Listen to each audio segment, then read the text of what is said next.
Was good, yes. So in this video, we're going to be going over all the characters that could be considered must build, as well as the content, where to use them, and especially their builds and in general building tips. Obviously, gear and artifacts included. We're going to be going from rares and epics all the way down to legendaries at the end of the video. And we're also going to be excluding ancient exclusives or lords, especially because let's be real, in the lot category, there aren't even all that many units that you could consider must builds, besides the lot bonuses, right? But yeah, if you appreciate it, I don't know, consider leaving a like, a sub, leave a comment, whatever. Especially if you do disagree with a few things I say, or even have another few units that have even some niche usage, but are quite crucial in the way you can use them for that specific scenario. So yeah, enjoy. And we're going to be starting it off with Mary. Now, a lot of people use Mary very, very early on and then kind of lose track of her when they start to get higher rarity heroes, better looking heroes, heroes that actually do damage, and then start to kind of underestimate her, forget about her. And yeah, so let's start with Mary. So Mary, you're going to be seeing in a lot of content, even at the highest level. So you will use her in Gear Raid 1. The ability of her to actually freeze enemies to delay them from damaging your wall is super, super crucial when it comes to Gear Raid 1. In Gear Raid 2, there is certain teams you can build in which you just delay the enemies long enough through using Mary so that your DPS can then proceed to kill them. So that's a possibility, but not as big.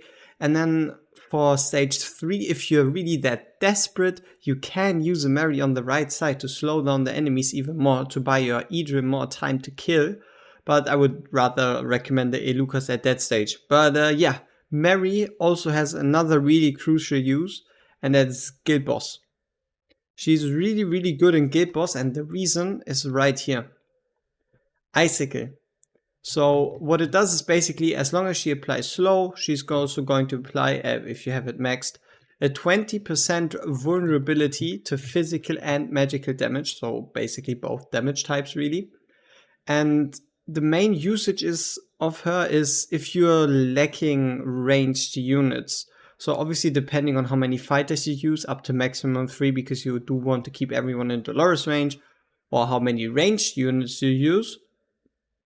But let's say, for example, you wanted to play a team, but you only have a Hex and you don't have a Sealers, or any kind of scenario like that, you can always slot in a Mary. The only reason to not slot in a Mary would be if you're already running Pyrus A3 or Twin Fiend A1, because then it's kind of like doubling up. But outside of those, Mary is a very, very solid unit that instead of doing damage herself, mainly just boosts the damage of other units. And build-wise, what you're really going to be going for is as much attack speed as possible, especially in Guild Boss. You need like 250 to 350, so you permanently apply the debuff. And then obviously if you rather want to use her more often in Gear Raid 1, then you do want that rage region at least somewhere in the 60s by using one rage region main set right here. Obviously the higher the better. And artifact wise, I would always go with the Nightmare Samsara. Obviously it doesn't need to be 25. Because the rage you get, and especially if she has high attack speeds, is just so useful, and it really allows your Mary to almost perma-freeze the enemies. And if you freeze the enemies in Gear Raid 1, it really, really lowers the DPS requirements. So yeah, Mary, do not underestimate her. She's quite nice, she's strong, and the most important part, she's free. So now we're obviously also going to go into further characters. We're not going to stay away from legendaries, but we're going to be talking about legendaries rather towards the end of the video, and more going to keep it like going up in rarity, or basically keeping it epic and rares and then moving slowly into legendaries. So next on the list, and obviously the biggest game changer in the entire game. If you aren't using Laurel yet, you should. If you haven't pulled her yet, I wish you best of luck getting her, because her impact is ridiculous. And she's also super easy to build. So what do you want? You want her at level 40, 5 stars. And then you get a 5th promotion. Her 5th promotion allows you to gain or give 50% rage cap to all allies, so all the 8 tiles around her, as long as you pull her. So you place her down and you pull her back, and that counts as her dying. And if she dies, I mean, we've already talked about it. Then also we have this minor benefit right here, which gives you a 20% damage increase if she's on the field and you cast ultimates. So you can, for example, in Gear 3 play around with having her on the field, then triggering the ultimate for your unit on the right side, and then pulling her after. So you have that 20% damage increase, which is quite nice. So build-wise, she's super, super simple. You do want to go for, if you already have it on the right side, either a 3-piece invigoration set, or once we start to be able to do more Gear 8 Gear Dungeon, not Gear 8 4, more Gear Dungeon, you're going to be wanting to look for a morale banger. So it's either morale or invigoration, you just place it on her, and then for the left side gear, you're just going to go for as much HP as possible. It's really that simple. You just give her as much HP as possible, and the reason for HP is just so you can kind of like determine yourself when she's supposed to die, because there are certain scenarios where you want to keep her on the field longer and not just instantly pull her away. Artifact wise, there's a million choices that all don't really matter. You could, for example, give her a Tome of Horror, which would then allow you to trigger her ultimate a bit more often. But in most scenarios, her artifact doesn't matter and you're really pulling her before you even cast her ultimate. So that's Laurel. Now, obviously, Laurel, where do you use her? Gear 8 1, Gear 8 2, Gear 8 3, Guild Boss, Void Rift, Campaign, Arena. Yeah, basically everywhere. Like there's not a piece of content where Laurel hasn't shined yet or has found usage, besides maybe specialized codex stages. But Laurel is a no-brainer.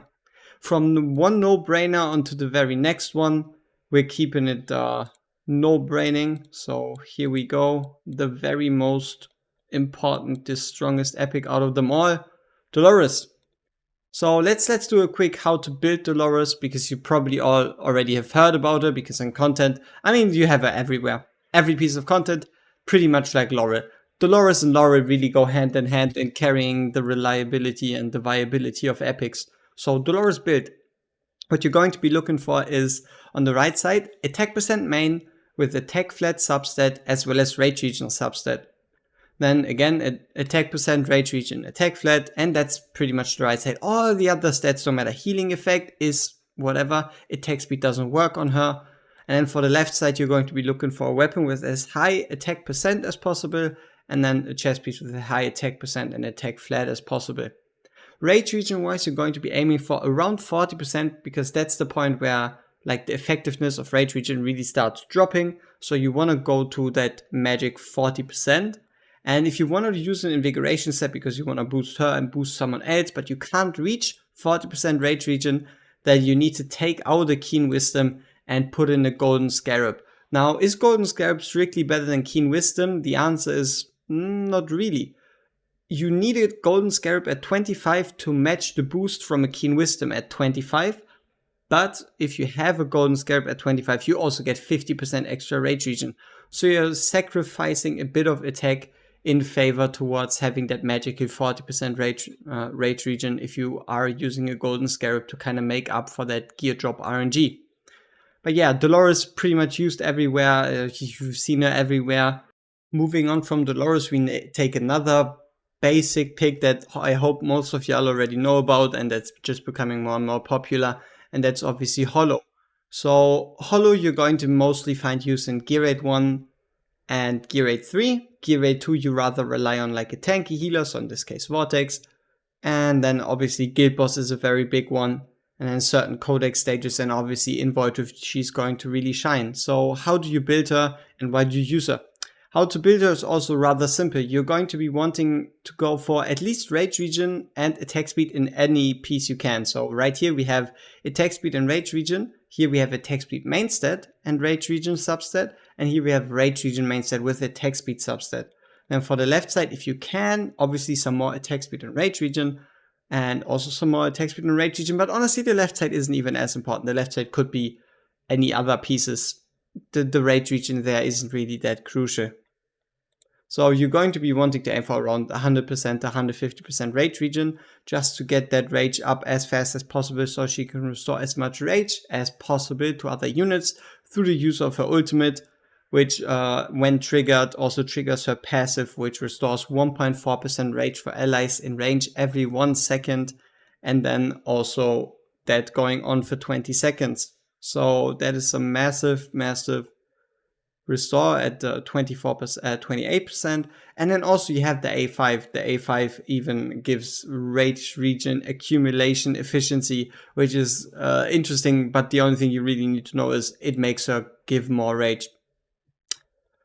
And then artifact wise, obviously a solid choice would be a golden scarab, but as long as you push her rage regen high, normally you're going to get your as much rage regen as you can really use. So you would then rather go for something like an euphoric orb if you had to pick, or if you really want to boost her healing a bit, you could go for like an Elysian Epitaph. So yeah, that's Hollow for you. Hollow also pretty crucial. Now next off, Wrath, our very first free lord, probably one of the carries for most free-to-play accounts or just accounts starting out. And the main reason isn't necessarily him in his base form, but it is particular his A5. His A5 gives him lifesteal, gives him self-sustain, allows you to just place him down and not worry about him, place him outside of healing range, and really just fulfills his kit and what makes him special. So if you're starting out, if you still haven't, do make sure to A5 your Wrath. And then obviously also he has, where is it? The Lord skill. Lord skill for the Nightmare faction. Nightmare factions being rather accessible early on. Obviously pretty strong. Nightmare faction Lord bonus, also one of the most offensive geared ones, giving increased attack speed percentage. And that healing received reduction is, honestly, you don't really notice it. Obviously, build-wise, it really depends, but you're just going to go with your standard attack set. So on the right side with double attack, 1x crit damage, and on the left side any of the offensive sets, so Whirlwind, Calamity, Annihilating Mind. And then the good part about Wrath is if you've awakened him high enough, or awakened him, promoted him high enough, you're going to get that extra 15% crit rate, which allows you to run him at 85% crit rate. Or basically you could imagine one piece just missing a crit rate substat, which is really valuable, especially early on. So that's just the way you build them. And then obviously fighter artifacts, you're just gonna go with like your standard picks. So like a Scarlet Hunt if you have a Salazar, Wailing Skull if you have it, but with Wailing Skull I would only really start using it once you have it 16. Realm Tier only really for Guild Boss. And then also, I mean, this one's quite nice. Allows him to block more, gives him some more extra healing. But I mean, it's nothing too special. It's nothing too crazy. All right, now to someone a bit more controversial and something a lot of people don't actually really know about, and that is Pyrus. The only reason you build and use Pyrus is if you have a Zillitu. If you don't have a Zillitu, you're not going to use him besides Lord bonus. You're going to use him for his Lord bonus, but he can stay unleveled, unpromoted, everything. So that's for you. Don't use Pyrus, don't place him down if you don't have Zillitu. It's not worth it. You're going to sacrifice more damage. The only reason Pyrus is worth it with the Zillitu is she gets way more benefit from being stopped attacking and then attacking. So she makes up for the damage she steals from everyone else. That's basically the gist of it. Artifact wise, you're going to be going with, if you have it, again a Nightmare Samsara if you do use them, and then pretty much the same build as with Hollow. So super high attack speed, super high rage regen, and that's about it. The offensive stats don't really matter. You really just want to cycle him ASAP. Alright, it's Damon's time. So Damon's only usage at the moment is pretty much maybe Nightmare Faction Trial, but he's really a Guild Boss character. Out of all the epics, Deimos is the one that, at least at the moment with the characters released, just hits the hardest and is the most relevant, especially if you combine him with the Wrath Lord bonus. So build wise, you really just want to go for your standard double attack, 1x crit damage. The reason for double attack is that his base attack is rather low in comparison to other fighters. So if we take a look, we have like 3,300 attack. And if we go down or go up all the way to someone like a Salazar, we have a massive 3,800. So it's basically only half, which means you really want to boost up that attack and then boost up the crit damage, because it's again your attack being based on your attack first being subtracted by the enemy defense and then multiplied with crit damage and all the other benefits. Artifact choice wise, you're really going to go with the same selection you have with Wrath. If you have a Salazar, if you have a Bleeder, you're going to go with the Scarlet Hunt. But what is really nice is a Ram tier on a Deimos, though I gotta say, if you have the choice of Laurel boosting a fighter, you shouldn't pick a Deimos, because he just seems to get less benefit from cycling his ultimate faster, and you really notice it more on different characters like Lust, Zealotu, Arrogance, and all those. So you shouldn't really have Deimos be the one that gets the Laurel buff. So that's my note here, and it already finishes Deimos. Alright, next off we have Greed. Greed kind of came out of nowhere. Even after his rework, it took quite a while for people to actually take notice of him. And even then, he's still not super popular, but he has two main usages. Number one is going to be single target arena, because he costs 14, so you can place him rather early and then have him through his ultimate execute an enemy. And then number two is there is stages, or there is ways to clear Gear Raid 4 by, or Gear Dungeon, Gear Dungeon by actually relying on a Gluttony and again his ability to just one-shot units. Now, build-wise, you really just want to go for as much HP as possible, some added defense just to make him more chunky, and you really do not need to go for offensive stats. And also, I don't think more than 0.5% of players actually have reliable or have good HP percent based damage dealer gear. Weird sentence. So, and then obviously if you can, you do want to add some more added rage region on him, because that's just his main benefit, triggering his ultimate as often as possible. And also that's, the ultimate is also where his limitations lie, because he can't insta-kill anything that's labeled in elite or bosses, because I mean, elites would be nice, and with bosses he would just be too broken. Artifact wise, just going with the Lunacy Visor is the way to go. Just gives him increased block, just gives him some more extra healing as long as he hits someone.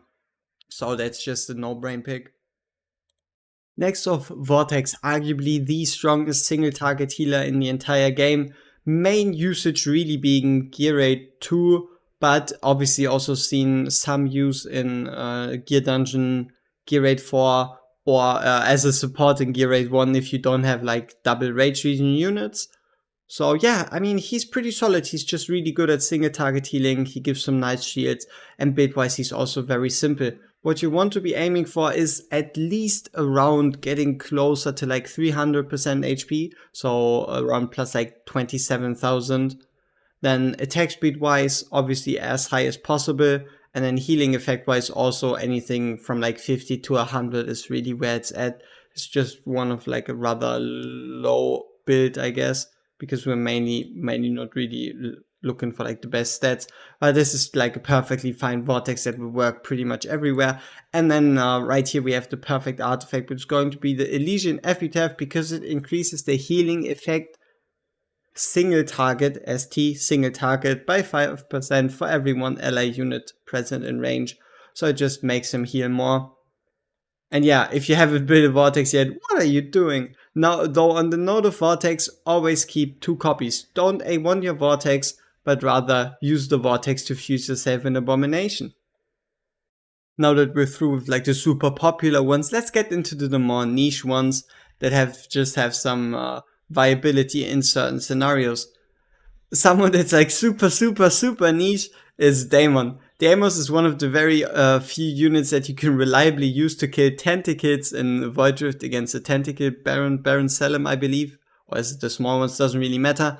And furthermore, you can use him in single target arena, but honestly, I just build him, I just use him because he looks cool, and he's like way too niche for that to be reliable. So Daemon buff, where are you at? Now onto actual characters that are niche and that are useful, and that is Nisold. So Nisold came out of nowhere with the release of Boreas Codex, and that is because she can apply poisons as well as burns, and then this toxic fire, which kind of combines poison and burns. And yeah, she's pretty much your main DPS for the Boreas Codex. Obviously, slightly less now that people found that Dolores exploit, where you can now use Dolores again. But still, she is super powerful. And if you look into boost your Frost Codex damage, you need to invest into Nisold. But that's also kind of like the only place where she really is used. Speaking about characters becoming relevant with the release of new content, we have Soleil. Soleil only really has two places in the game. That's number one, the faction trials, and number two, it's gear dungeon. So in gear dungeon, at least to up to a certain point, or if you play a specific team, you can use it all the way up to stage 6. But at least for just progressing to stage 4, she has a major role in actually dealing with the enemies. And that is because she can shoot out attacks that then bounce around, which allows her to pretty much attack outside of her own range, as well as kind of becoming a pseudo AoE unit. Build wise, you're really going to build it like any other unit, and that is going to be a standard double attack 1x crit damage, especially if you're using her outside of the Dolores range, which is mostly the case. If you are running her with the Dolores, obviously go lower in attack, higher in crit damage, but the main reason is again super low base stacks or low-ish base stats on epics, so you gotta go more towards attack, and then obviously going higher in crit damage, and again also just go higher in attack in general to overcome the enemy defense. And then artifact wise, there's only one true goat, that is obviously the Tear of Twilight.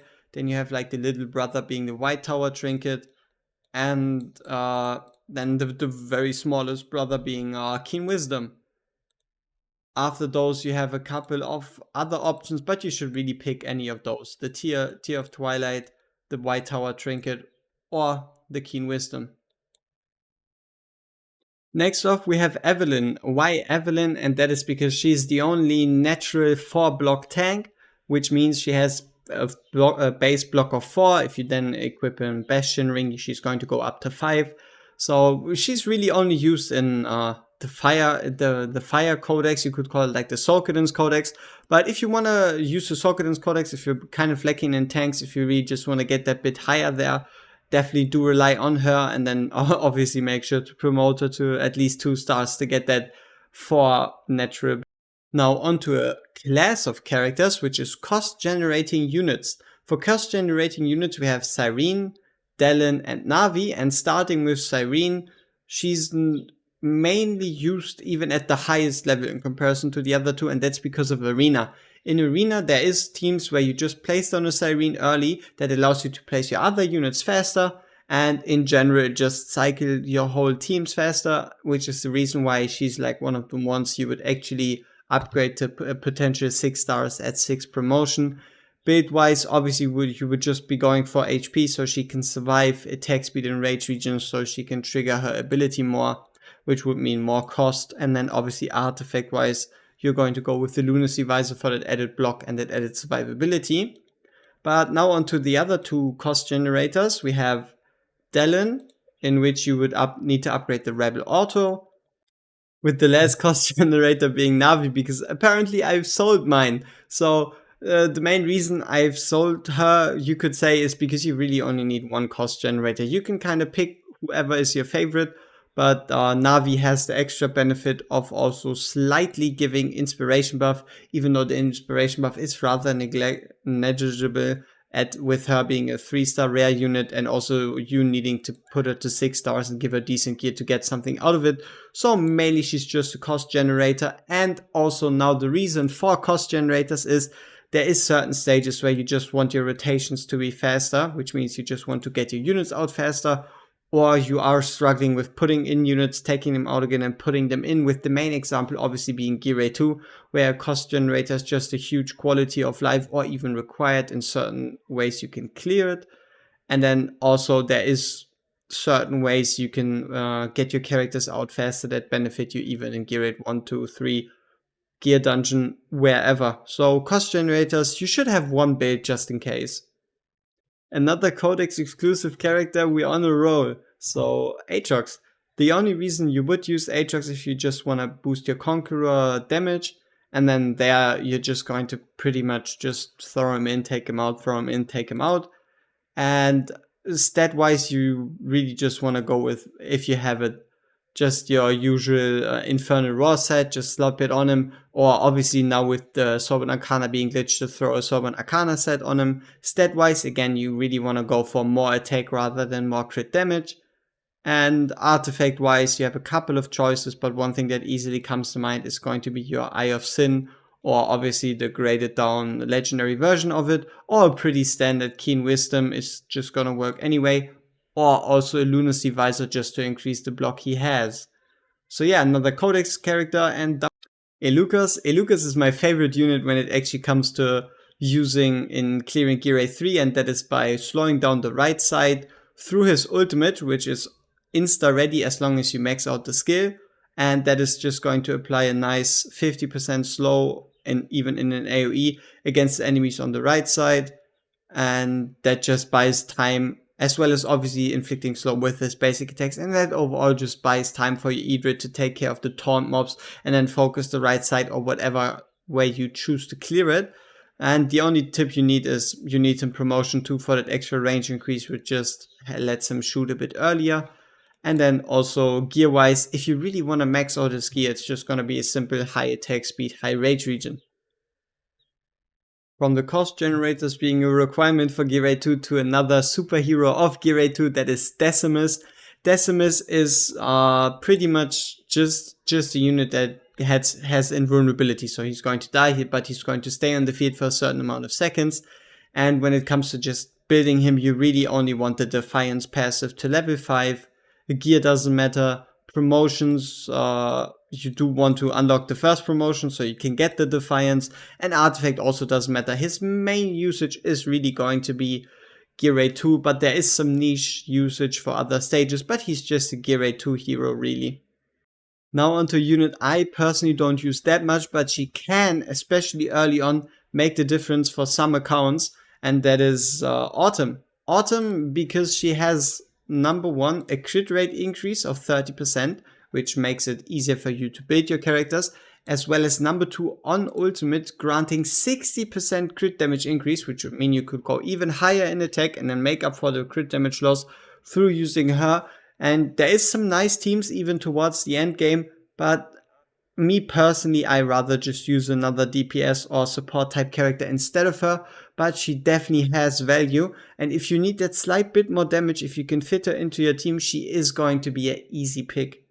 So build wise, he's kind of the same like Mary, Pyrus, even Hollow we've talked about. You're just going to go for massive attack speeds, massive rage regen, just so they can apply or use their basic attacks more often to apply poison, and also get more rage towards the ultimate to apply poison. So yeah, honestly, poison units are rather simple. You don't need any DPS gear for them. You only need really support type gear. And the sad part kind of is artifact wise, or it's maybe even a good part, there's no real artifact that helps them out in any way, shape or form that actually matters. So you could even keep them artifactless or just give them whatever, because it really doesn't matter. Obviously, we can't forget about a chunky boy, so Oleg. Oleg, you can get yourself, from your first time playing Void Rift and beating the second stage, you're going to get yourself a free Oleg, and then he should turn into one of your most used units, because whenever you're looking for a tank, unless you already have like a King Horus and a Brocky or whatever, you're really going to use them. And even if you have those, there's still stages where you do want Oleg, and the main reason is this right here. Silver Shield. Every 11 seconds creates a shield that can absorb damage equal to 85% of max HP. Obviously him getting stronger shields through awakenings. So that's like the main benefit. You can kind of imagine him as a different Wrath, because instead of actually healing himself, he just gives himself a shield, but it just gives him huge self-sustain, and also takes pressure off of the healer so they can focus on healing other units while he's shielded, or even heal him back up when he shields himself. And then also, even though a lot of people do underestimate it, and there was an idea of not actually using the ultimate, it is really quite useful still. So What he does is he stops attacking and shifts to a defensive stance for 30 seconds, increasing his physical damage reduction by 50% and block by 1. So if you're fighting enemies that do magic damage, obviously this won't do jack shit, but if you're fighting enemies that do physical or piercing or whatever damage, do make sure to use that ultimate, because even though you lose for the 30 seconds, the silver shield right here, the damage reduction of 50% is no joke. And especially once you start to get into Nightmare Void Drift or harder content, you're going to be heavily relying on it, as well as obviously having that extra block of 1 being quite nice, which then brings him to a total of 5 block if you're running his, as it was before, after him named the Olex wall, but now it's a Bastion ring. But yeah, his most optimal artifact is going to be a Bastion ring when it comes to scenarios where you're fighting like 2 or more enemies, because then you can stack the damage reduction for physical and magical damage. But if it's just a single enemy, then this is your best friend, North's Will.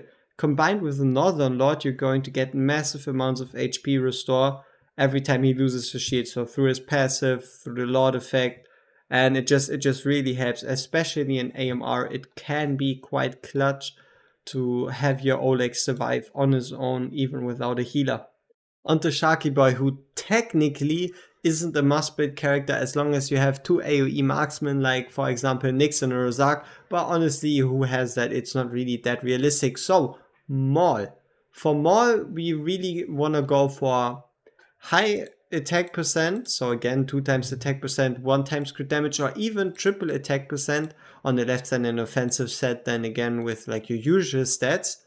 And attack speed wise, the attack speed isn't as important, because the main reason for the higher attack is because there's very few scenarios where you have a Maul in a Dolores range, and outside of Dolores range you really just gotta get the attack on your own, as well as obviously Maul being an epic, so having a lower attack than needing us to compensate for it, which leaves us with the artifacts, with the very best choice being a Sharpshooter's Crest, and then other choices are obviously really a Keen Wisdom, and it's honestly already kind of about it, because by the time you get your Reaper's Emblem going, stuff is already dead, at least with the Maul, because Maul does massive AoE damage on his ultimate, which kind of kills stuff at the same time usually, and also he has that nice defense reduction plus slow on his Salt Erosion, the slow obviously only coming in on the A3, but it is quite clutch. And on the note of quite clutch, his A5 is really useful, cutting down the cost by 5. So where do you use Sharky Boy? Obviously in Gear 3, because you do need at least minimum 1 AoE marksman to be successful in Gear 3. You can clear Gear 2 with him if you make him strong enough. 19 is rather simple, 20 is a bit iffy, and 21 is where it really starts to get sweaty, at least gear wise, if you want to make more work there. And also then for the last piece of content, out of the gear rates, you can also make him work in gear rate 1. And the reason why he works in gear rate 1 is the freeze, which delays, the pushback, which shifts the enemies a bit, but the pushback is rather negligible, and then the main part right here, the defense reduction of 15%, which just allows your mages or whoever you use to deal with Gear 1 to just do more damage. So he's kind of like a support-ish slash delay type hero, as well as an actual damage dealer, specifically on stage 19, because with the lower defense, even a piercing damage or marksman unit can deal damage towards the enemies on stages 19. Where else would you use him? He has some usage in a few gear dungeon comps, and you can see him in arena, but there he really ain't as prevalent. So it's mainly the 3 gear rates, some campaign and Void Drift progression, and potentially the newest codex with what's his name, Pelagius, that we're going to get. So yeah, that's more for you. Now on to another category of conditional must-build heroes, which is epic AoE mages. There's only really 2 viable ones, at least when it comes to straight up AoE, and that is going to be Iona and Greed. Obviously Iona, you have her if you bought the starter package, but if not, she might have evaded you through her being rather rare. but you definitely have greed, at least if you've already played the 28 days. Both of them are definitely worth investing into, and both of them can be played with pretty much the same build, which we're going to talk about, and that is going to be your standard DPS mage build in having double attack percent as well as 1x crit damage. Furthermore, an offensive set, so Warlord, Calamity, Annihilating Might, Whirlwind on the left side. Stat-wise, pretty much something like that, and in general you really want to go for, again, 200% attack, 200 attack speed, 100% crit rate, and then like 150% crit rate, and then obviously the higher the better. So again, reason a low base attack needs a higher attack to make up for it. If you can guarantee a Dolores, you might be able to go lower, but the effect isn't as noticeable on epics as it is on legendaries. Artifact wise, Tear of Twilight, obvious pick. White Tower Trinket if you don't have it, and then Keen Wisdom if you also don't have any of these. And then again, same reason, if you do have an awakening difference or ascension difference or upgrade difference or whatever you call those, promotion difference, there we go.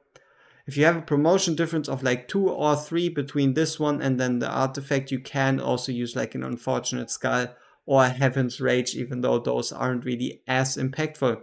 So the same offensive build you can just apply as well on Greed. And on the note of those two, if you have Soulstones after obviously upgrading your Wrath to A5, both of them become way more powerful through their A1. Obviously giving the automatic Starburst trigger, the increased Starburst damage, and then the increased ult duration. Starburst being this one right here, dealing extra damage. So her A5 or her awakenings are really strong, and then Greed getting his awakenings in actually reducing the RNG as well as obviously increasing his attack percent through capping Soul Reaping to 5 instead of 3. And then it's pretty much 2 times RNG reduction and 1 times attack increase. So those two are very, very worth it to actually skill up with or awaken with your Soulstones. And now the second bit, and you might have already guessed it by this point, because it is really always the same thing, and that is your support type build. For Greed, you also can play him as a support because he provides magic rest reduction, as well as obviously with his ultimate the potential slow of 75%. So there you again want to go for a high attack speed, high rage regen, that's all that matters. And artifact wise, you should also be able to guess it, it's going to be a Nightmare Samsara giving you rage on attacking, which is also the reason for the high attack speed besides just normally restoring rage. So yeah, that concludes our area. Alright, now on to the most unattainable of characters. We're going to be talking about legendaries. Now, a lot of those are going to be pretty obvious. So for example, Silas right here, but it's mainly about me also giving you some building tips and general stuff. But yeah, let's start with Silas. So Silas is the destroyer of all, the I kill everything, the clear and delete button, but only on one condition, and that is if you have a Vjörner. If you don't have a Vjörner, your Silas is going to be way, way lower on your priority list. He's still a good character, no doubt, but he just doesn't do the same because a Vjörner doubles his damage, straight up. It just makes him deal 100% more damage, which is absolutely ridiculous. So if you do decide to build your Silas, you're going to be aiming for your standard 200 attack speed, usual around 100% crit rate, and then your normal double crit damage 1 times attack bonus split, so going into the 220s, 230s, 240s even attack, and rage regen if you can. Rage regen really helps in making his rotations go faster, especially in guild boss. It just makes him pop more and do more damage. Artifact wise, obviously we have the Spirit Siphon. If you have his exclusive, it's good, but it's not that good. I believe it's somewhere around plus 16 to a Spirit Siphon. If you want to know specifics, do check out my exclusive artifact tier list, in which I rank exclusive artifacts not by tiers like S, A, B, C, D, but by actual levels in comparison to, for example, Silas artifact to a Spirit Siphon. So yeah, that is Silas for you, and just keep in mind, you do not need to focus on him that much if you don't have a Vjörner, especially in guild boss. His numbers really are just gonna disappoint you more than they help. On to the next one, our big boy Setram. So Setram, the main reason he's so incredible is because of his unusually large range. If we take a look at his range, you're going to be seeing something crazy like this. He's basically like a piercer with a piercer lot, as well as hitting vortex type damage to the sides, and that even increases with his ultimate into a full square, so it's just going to fill out the corners at the very tippy tops. So Setram is pretty much a walking ultimate. He doesn't really do a lot outside of his ultimate, but as soon as you use his ultimate, he's just going to kill stuff. So Setram, he's just useful in so many stages and just makes everything so much easier. Even in Guild Boss, he has a major role because of this passive right here, increasing his damage as well as the damage against shielded targets by an extra 50%. So what that also leaves us with is this passive right here, Annihilation. When the hero attacks one target multiple times, especially in the ultimate, increases the crit rate by 1% and the crit damage by 2 each time for 5 seconds. This effect can stack up to 22 times, so giving you a total of 22% crit rate as well as 44% crit damage, which should be reflected in the way you build him. So the interesting part about Setram is he's kind of like Wrath. You can leave out one crit rate piece. So for example, if you've probably already gotten a piece like that, but you could look for something that has stats that looks somewhat like this. Something that just misses crit rate, but at least you get, for example, attack speed or rage region in its stead. And that's just the way you build him. You can just run him with like 70 to 80% crit rate and you're going to be more than fine. And obviously you're going to go for more attack instead of going for more crit damage. Now onto another obvious must build, that is wathcer. I mean, I'm just gonna go over briefly because everyone that has her obviously has built her. So we're just going to go to talking about the building aspect of things. So what you want to do is go really high in attack, because if you use the wathcer, you're mainly going to use her away from your Dolores, so you do want to go higher in attack. And also her most optimal set is actually going to be an Ageless Wrath, so that also stacks some extra crit damage. Now, why is her most optimal set Ageless Wrath? That's because Infernal Rod doesn't work on her ultimate, and Soulborn Arcana, you don't keep her on the field long enough to stack it, but it's glitched, so at least for the moment, until they patch it, whenever they do, I hope they do, you can use the Soulborn Arcana to quite a lot of effect. But let's just talk about her optimal standard Ageless Wrath like it's used to be. And then also the main reason why you're going so high in attack is because of the artifacts. Artifact choice wise, your very best choice is going to be easily Eater's Gaze. After that, you also still have Bloodborne Signet or her exclusive one as a choice, and then only really Keen Wisdom. So it's between her exclusive, Eater's Gaze, and then obviously Bloodborne Signet. The last thing about wathcer is obviously in how much content you can use her. A wathcer can clear Gear Rate 1, a wathcer can clear Gear Rate 2, a wathcer is absolutely magnificent for Gear Rate 3, a wathcer is really, really dope in Void Drift, a wathcer is really good in, she's decent, she's decent in Guild Boss, she's really needed in Arena, so probably her weakest points would be partly Codex, even though that gets less with the next Codex boss. Onto the last must build marksman is obviously Hex, but the reason also he comes last is because his utility really is all the way down. You're mainly going to see him in Guild Boss and potentially in more content like Gear Rate 2, as long as you have his exclusive artifact. If you do have his exclusive artifact, it opens up more niches, but Hex is really like a Guild Boss or Void Drift only character, and the main reason for that is that he's a single target magic damage dealing marksman. And the main content where you're going to use marksman, so Gear Rate 3, has ridiculously high magic damage reduction.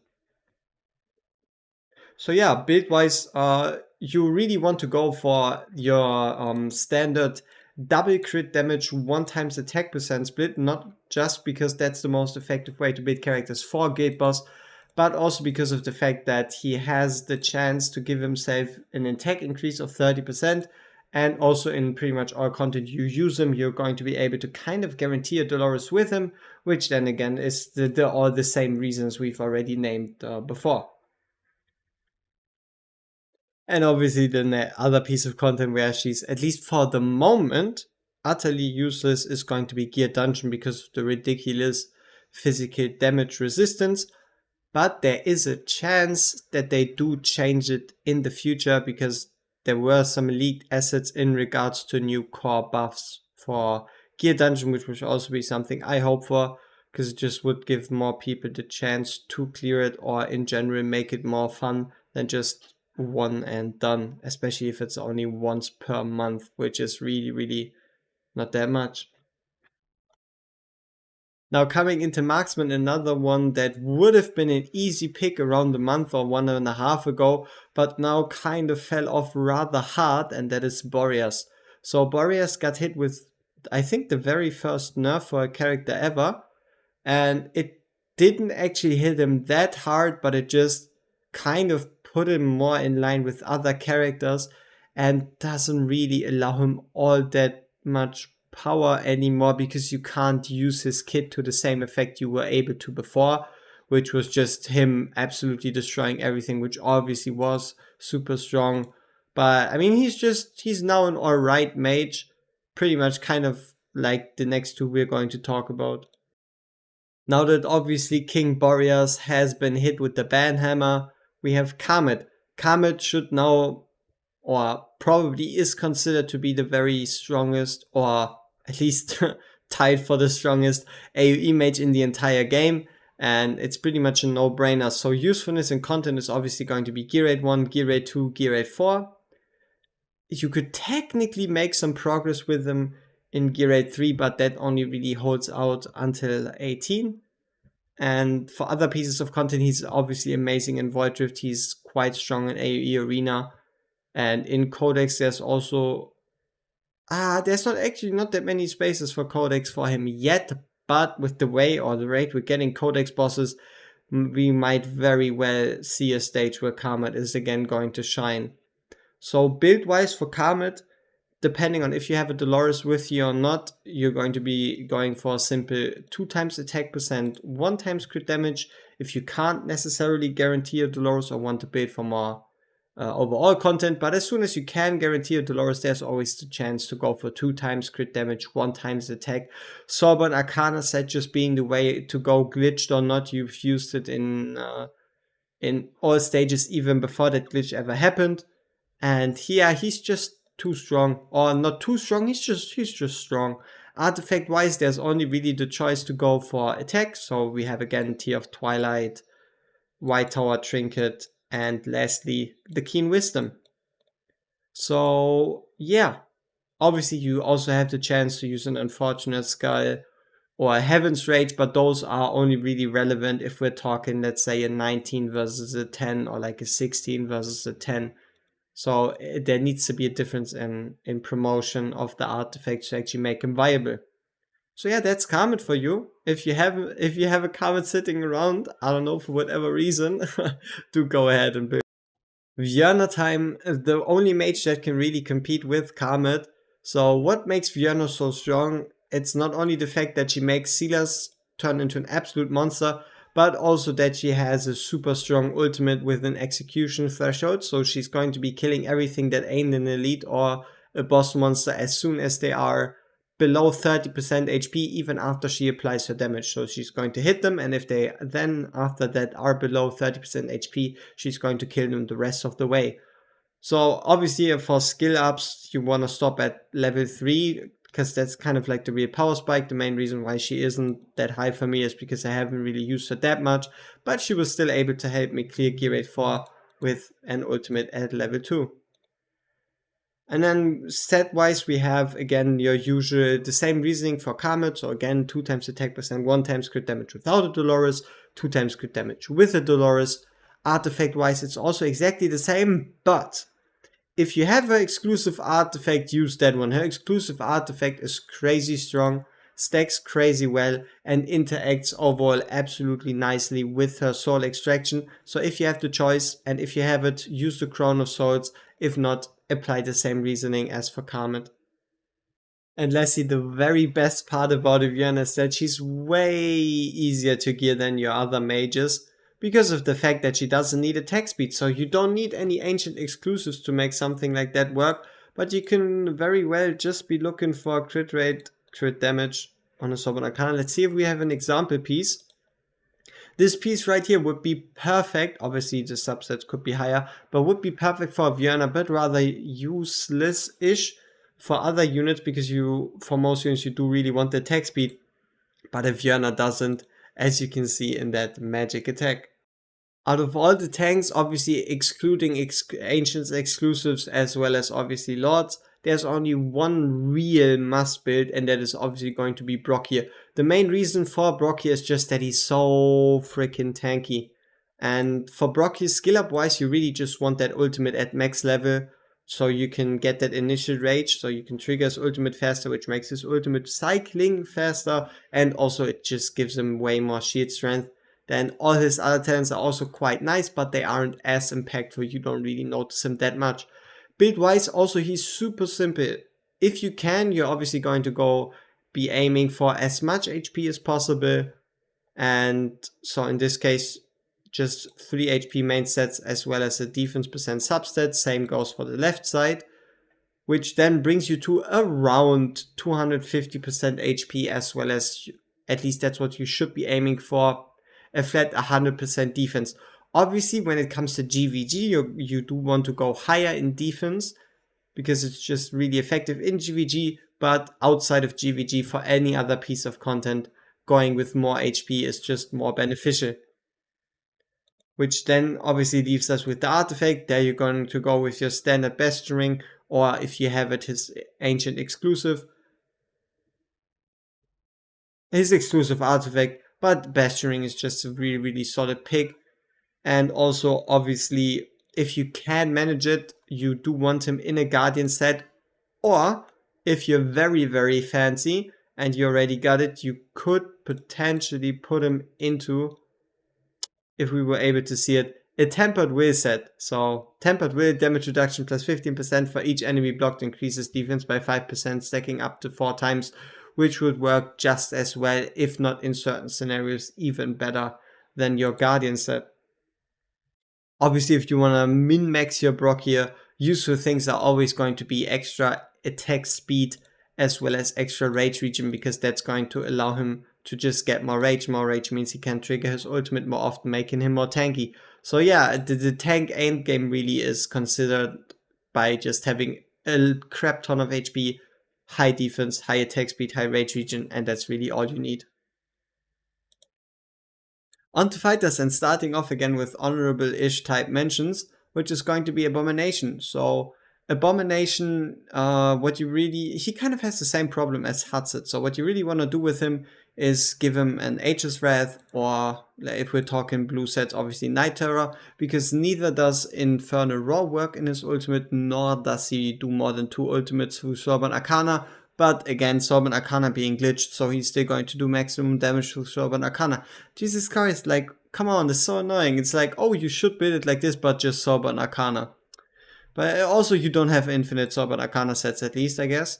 And yeah, the main thing is obviously, again, going for higher attack because you're using a crit damage increase set, decent attack speed, and HP subs. HP subs are really nice on Abomination because he has a massive 30k base HP. So having an HP sub obviously does increase it. Artifact wise, you have a couple choices, obviously depending on what you do, but the Eye of Sin is pretty decent. If he doesn't get hit, which is unlikely, obviously Frigid Flame is nice. If you have a Bleeder, Scarlet Hunt. If you really don't have anyone else to use it on, the plus 16 or higher Wailing Skull. And if you are the Mad Lad that uses A-Bomb and Guild Boss, you could also give him a Rare tier if you play him in the second row. So that's A-Bomb. A-Bomb obviously doesn't need as much HP because he can also turn invulnerable, but you do not want him to get straight up one-shot, so that's why HP subs. So yeah, next one, Volker, because she's not really build needed. That's why she's kind of honorable mention. If you do want to build her, you're going to give her 3 invigoration pieces, and then HP. So she's kind of like a Laurel, and the main reason you want your Volca is because with her A1. If you don't have her A1, she's pretty useless, though there will be a Forerunner update which boosts Volca. So we will look into that and see if Volca became any stronger. But for the moment, she's just there to give invigoration buffs, stay alive decently well, maybe give some lifesteal if you play around it in very specific scenarios, but it's really only the A1. So now on to characters that you actually should consider building. Now on to Zillitu. Zillitu is amazing for progression basically everywhere, but she only really becomes viable for Guild Boss as long as you unlock, be it Pyros or Twin Fiend. And also in the Void Draft stages, this whole Zillitu one-shotting everything also only really works with the Lord, and same goes for faction trials. So to unlock the full potential of your Zillitu, you do need a Lord. So there is a world in which you do not upgrade the Zillitu because you don't have a Twin Fiend or Pyrus. Though if you do decide to upgrade her build-wise, you really want to go for that high crit damage. So double crit damage, 1 times attack, left side again, offensive set, attack speed-wise 200, attack percent-wise. That's where it kind of gets a bit trickier, but anything around like 150% is still fine. So the measure, at least for a Guild Boss Zillitu, is going to be around 12,500 attack total. So even with the artifact, you don't want to go below 12,500 because that's where you really start to have not enough attack. Artifact wise, there's a million choices again. Scarlet Hunt of Salazar, Realm Tear in second row, but the very best is going to be a Wailing Skull. So do consider using a Wailing Skull if you have it. If you don't, or at least you don't have it on 16, then do use the other ones based on what you have. Now on to Lust. Obviously everybody most likely already knows Lust. Lust only becomes better if you have an Arrogance, so there is a world in which you do not build her if you don't have an Arrogance. But building tip wise, what you want to go for is an Infernal Raw set because it performs better than a Soulbound Arcana set.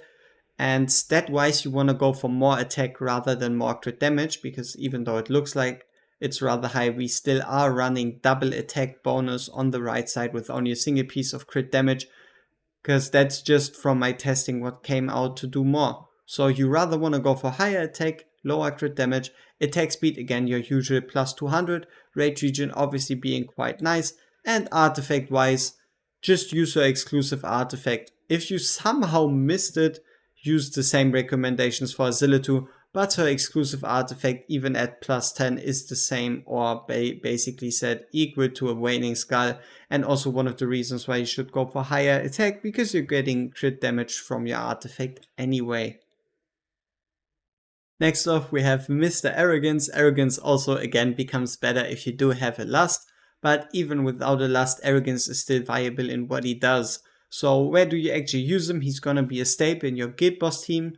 You're going to be able to clear the first few mobs in Gear Raid 2. You are going to be able to get use out of him in Gear Raid 3. Gear Dungeon, at least with the modifiers we have at the moment, he's really not viable. In Arena, he definitely has a space in single target Arena. And in Codex, there is at least 2 or 3 in which you should decide to use him. So Conqueror, he's really nice. In the Zealous boss, he works. And also in the Boreas boss, he is quite strong.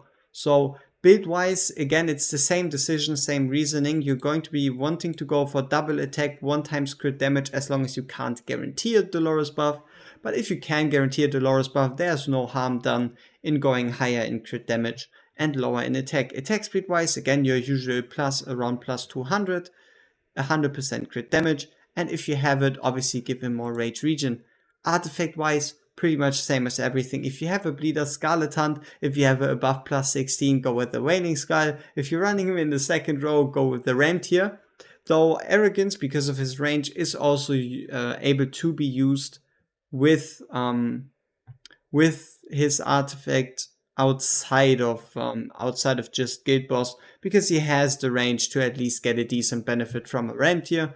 And then if you can guarantee it that he doesn't get hit, definitely do go with the Frigid Flame. Oh yeah, and obviously he is an absolute monster in GVG. And another character that also is an absolute monster in GVG, and that I personally made the mistake of selling for a Salazar Soulstone, and I'm still at least partly regretting it. It's not that bad, but it is kind of, is Volcra. Volcra and Arrogance are the go-to fighters when it comes to GVG, as well as Volcra also being relevant in Gear Rate 1, at least up to 19. In Gear Rate 2, if you play it right, she can also work potentially on 19, but you need unrealistic gear, though you can easily use her up to stage 18. In Gear Rate 3, she's pretty useless. In Gear Rate 4, or Gear Dungeon, she's an absolute MVP, clearing the top lane pretty much by herself and making your life a million times easier. And in Codex, she also really shines, especially in the Conqueror Codex. That's where she really pops. And then also, she has the chance to be used in Arena. So she is really viable, a lot of things to do. Though if you're wondering about gearing, obviously because I can't quite show it to you just like this, just keep in mind it's going to be exactly the same reasoning as Arrogance. So very simple, but also you can use her like a Lust. So in an Infernal Roar set instead of a Soulbound Arcana set, artifact choices are again the same, even though you can with her at least also use an Eye of Sin because she does deal AoE damage. Another must-build fighter, damn, there really is a lot, huh? So the main points for Cerberus are definitely going to be Arena and mostly the Conqueror Codex, because he basically solos the Conqueror Codex and pulls some absolutely ridiculous numbers there. And then furthermore, you obviously have a usage in AMR, and you can make some shenanigans work with him in Gear Rate 1, technically Gear Rate 2, and potentially in progression content, but he's mainly a Conqueror / Arena type guy. And for the way to build him, again, if you have a Constance on the field, do feel free to go with a double crit damage on the right side. If you do not, or if you do not have a Dolores on him, just go with double attack percent, then 1 times crit damage. Artifact wise, it's rather simple. You do want to go with the Lunacy Visor because it gives it then additional block and also the ability to heal. So normally it states in his talent that he's unable to be healed, which even extends the lifesteal, but he can heal himself through the usage of a Lunacy Visor, which helps keeps him alive in Conqueror, making him do crazy damage. And the extra block is also really nice in Arena, because it helps you stop those earlier waves and just works pretty well rotation wise. Now onto one of my very favorites early on, the hot shit, the one that everybody wanted when the game first released, being called one of the top 3 units in the entire game, S+ here, triple S there, and all that stuff. But now he kind of fell off. You don't really see him anymore. He's not really as present. And the main reason for that is his damage ceiling isn't as high as other comparable fighters like a Lust and an Arrogance, though he is still unbeaten when it comes to single target DPS, because it's not necessarily about a prolonged fight, that's where he kind of lacks, but his ability to do damage in a snap with his ultimate is crazy. He has pretty much the single highest burst damage in the entire game, and that's what makes him so viable, so valuable. And also, yeah, content wise, obviously he's gonna be very good for Guild Boss, AMR, Void with progression not as much, because most fighters he plays down just die, so the higher voids are kind of reserved for like ranged fighters and platform units really. But he still has a chance there, and if you play it right, especially with his invulnerability on his ultimate, there is a chance you can still make him work. Now, why do we even talk about him technically falling off? That is because, yeah, it's again his damage ceiling, and also he really kind of requires awakenings to give you his full value. And that is because Salazar actually is the best bleed applier, but your base Salazar is really bad at applying bleeds. He normally only has a 17% chance and only gets that 10% chance, which is above 50% increase in bleed chance through the A1, as well as increasing the bleed duration from his usual 4 seconds all the way to 6 seconds. So honestly, if you really want him as a reliable bleeder, you need the A1. But if you want everything to be smooth sailing, if you want to get the uptime closer to 100%, you do need him at A3, which is a rather ridiculous requirement. So that's kind of where Salazar's at the moment, which obviously brings us to gearing. Gearing, again, same logic as always. 2 times crit damage if you can guarantee a Dolores, 1 times crit damage if you can't. Offensive gear on the left side. Stat-wise, Sorbonne Arcana is very, very, very strong on him, even unglitched, because he has rather low rage cost, even though 900 doesn't seem as low anymore. He still has very high regeneration of rage through him attacking, and artifact-wise, again, plus 16 or higher Wailing Skull. Scarlet Hunt obviously being made out for him, but if he's below A1, it's not as useful. The ranged one only really in Guild Boss, that one obviously not being useful. Frigid Flame technically, but with 1 tile range you either get hit or you aren't able to hit the enemy. And then obviously, what else do we still have open?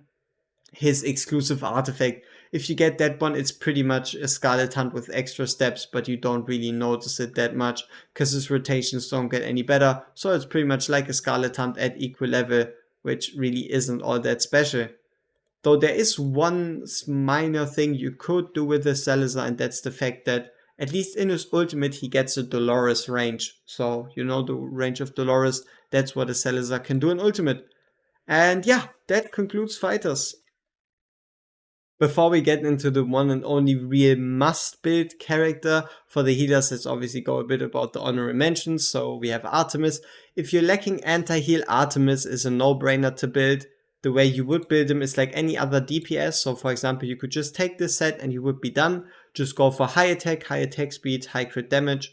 Obviously then crit rate on top of that. You can ignore healing effect, and you also don't need to put as much of a focus on attack speed. And Golden Scarab obviously as an artifact to give him even more rage regen, which is pretty useful.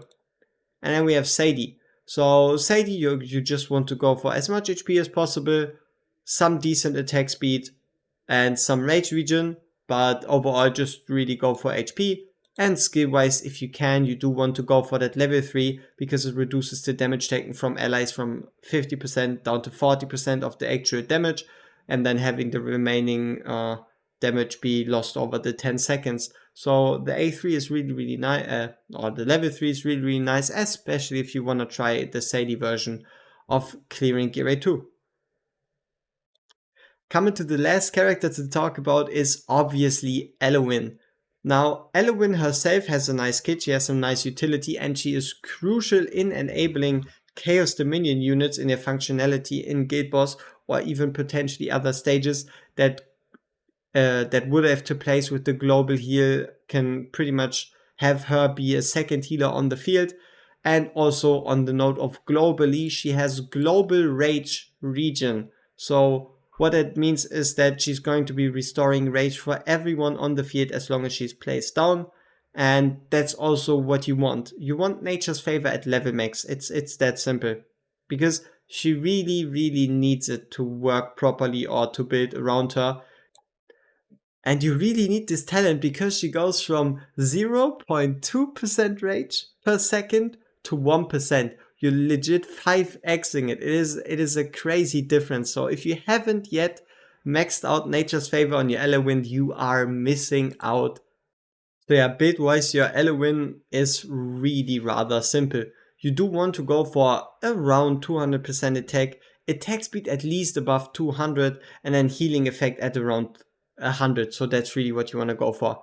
200% attack, 200 attack speed, 100 healing effect, and you're basically done. Extra rage regen is just icing on the cake, and the more attack speed, more healing effect, the more she's going to heal. But those stats really are completely enough for her. And artifact wise, you have a lot of choices, but her ultimate isn't as relevant, so you don't really need to use a Golden Scarab on her. You would rather go for an Euphoric Orb to boost the damage of people around her, or just a very standard healing increasing artifact like a Bright Root Ring or a Tears Balm but do not use an Elysian epitaph because she's not a single target healer. So yeah, this concludes this video. I hope you enjoyed this one. It has been a bit of work, and we see each other in the next one.